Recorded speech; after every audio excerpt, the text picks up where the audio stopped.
The New York Times is reporting that nationwide ICE raids on undocumented immigrants living here in the U.S. will start this Sunday. Let's get right to CNN's Nick Valencia. He is on the border of El Paso, Texas. What do we know about this, Nick? Allison, you remember the raids that were expected to happen back in June in 10 major U.S. cities that were later called off in an unprecedented announcement by President Trump. Well, those raids are back on. This, according to the New York Times, who spoke to two current Department of Homeland Security officials as well as one former official. They say the raids are expected to happen on Sunday and last several days. The target of these raids will be at least 2,000 undocumented immigrants with current removal orders. But how these raids might be different is they will also, according to the Times, include collateral arrests, meaning even if an undocumented immigrant is not the target of a raid but happens to be on the scene of one, they too may be detained by ICE officials. Now, U.S. Customs, U.S. Citizenship and Immigration Services acting director was asked about this. Here's what Ken Cuccinelli had to say.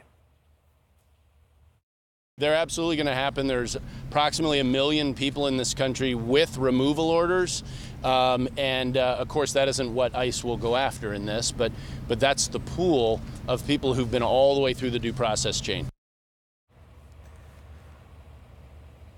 According to the New York Times, the Trump administration's goal in these raids is to send a strong message to those who are thinking about crossing the southern border illegally. The roundups that we will see of undocumented people who are already living here in the U.S., the president had threatened that, has threatened it for weeks, but nobody knew if it was an idle threat or if it was really going to happen. Nobody could sort of imagine what it would look like if it were to happen. But now it's the New York Times reporting, as you know, that it is going to start this weekend. Well, we're not going to have to imagine anymore that what my colleagues are reporting is that it will start to happen this weekend, and it really will be a test. It will be a test of a couple things. It'll be a test of the Trump administration's ability on just a level of sort of competence and coordination and legal responsibility to carry out its stated and desired policies. It will be a test of whether Democrats are able to push back and scrutinize their behavior, the behavior of the administration effectively. And it'll be a test of the country. One of the big criticisms of the idea of mass deportation for years has been the country would not stand for it. That,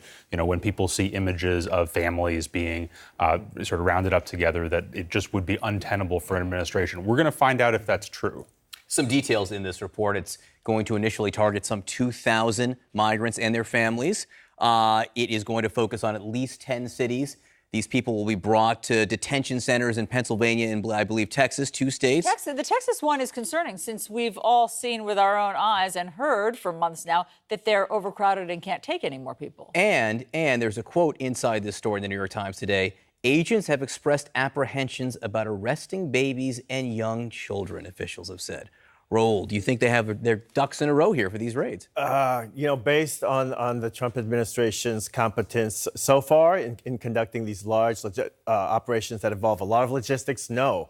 And I think they're taking a real risk here because one of the things that sets this administration apart from the Obama administration in terms of immigration enforcement is the Trump administration conducts what they call collateral arrests. Basically, they may have someone who they're looking for who has a final order of deportation, but if they go to an address, they'll arrest everyone in that house who they think is undocumented. Number one, that opens the door for racial profiling of Latinos who may not have the documents with them. But number two, we have in this country about 4 million kids who are citizens with a parent who is undocumented. We have 5 million kids, U.S. citizens, again, who live with someone who is undocumented. So this raises the possibility of a new round of family separations. And given what we've seen over the last few weeks about the horrendous conditions in detention, in these facilities, even in Health and Human Services custody, who in this country feels comfortable turning over these children to the government's care when sometimes they can't even find them later. So I think it's a risky strategy for the Trump administration that way, and especially given that right now about 60% of Americans favor giving the undocumented some legal status or path to citizenship or some way to adjust their status and stay. See, I think what the Trump administration will say is that these are all folks that they're targeting with deportation orders already. So this is not what's happening at the border where somebody shows up for asylum and they get put in a cage and separated from their children. These are people who've been adjudicated.